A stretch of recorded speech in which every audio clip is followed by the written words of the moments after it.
जैसे आप लोगों के स्मरण में होगा कि श्राद्ध पक्ष के अंदर चुटकी भर आटा दरवाजे की दोनों चौखट पर डाला जाता है। किसी किसी के यहाँ दरवाजे पर आटे से रंगोली बनाई जाती है। कहीं देखिए आप लोगों ने कि नहीं देखी? स्मरण में होगा किसी के, दरवाजे पर आटा डाला जाता है। वो देव पितर के भाव से डाला जाता है। जिस बेटे बेटी का मंगल विवाह नहीं हो रहा हो, शुभ कार्य की सूचना नहीं आ रही हो, बहुत दिनों से एक फाइल कहीं लगी हुई है, अटकी हुई है, नहीं काम हो रहा, हम उनसे कहेंगे ये जो 16 दिन श्राद्ध के हैं, जितने दिन निकल गए, जितने दिन बचे हैं उन दिन में आपके दरवाजे के बाहर एक चुटकी घर से आटा लाकर चौखट के इस ओर चौखट के उस ओर दोनों जगह चुटकी भर आटे को डालना प्रारंभ करो। 16 दिन श्राद्ध के पूर्ण हो। जब अमावस्या आए, किसी जलाशय, सरोवर, तालाब, बावड़ी, कुआं, उसके पास में घी का दिया लगाकर आना, बाबा से प्रार्थना कर कर आना। केवल 22 से 24 दिन निकलते हैं और घर में कोई शुभ कार्य की सूचना आना प्रारंभ हो जाती है। वो देव पितर का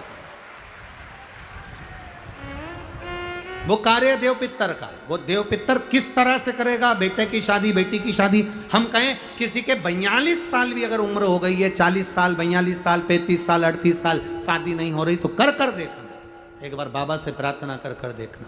देव पितर का कार्य क्या है?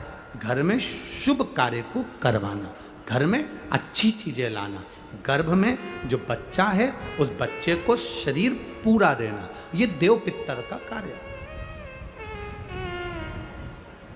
पितृदेव और देव पितर में बहुत अंतर है माना, बहुत अंतर। एक चुटकी आटा, अब तो थोड़ा सा रंगोली का काम ज़्यादा हो गया, नहीं तो हमने पहले भी कथाओं में कहा है कि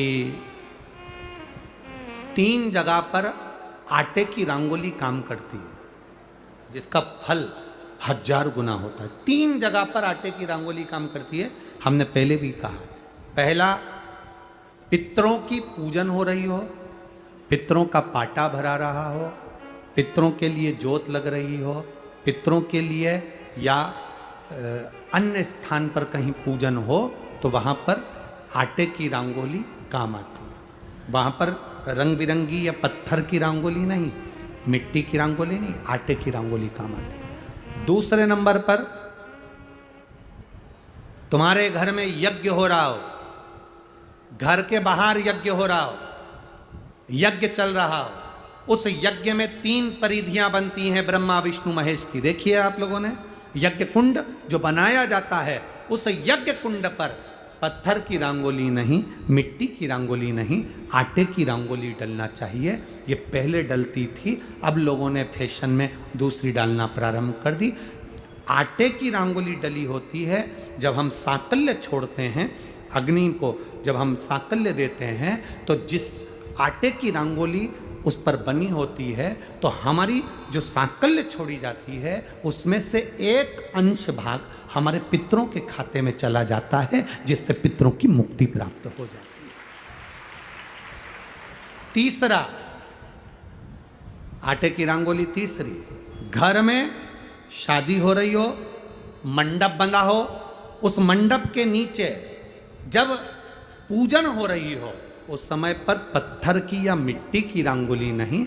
अगर पंडित पूजन करा रहे हैं या मंडप की पूजन हो रही है, जिसके नीचे लड़का लड़की की भांवर होगी, दूल्हा बैठेगा, दुल्हन बैठेगी, वहां मिट्टी की रंगोली या पत्थर की रंगोली नहीं, उस जगह पर आटे की, हल्दी की रंगोली डाली जाती है। अब आपके यहाँ डालते कि नहीं डालते पता नहीं, पर हमारे यहाँ शास्त्र रीति कहती है ये 3 जगह की जो रंगोलियाँ हैं, ये हमको आटे की रंगोली डलने से, क्यों?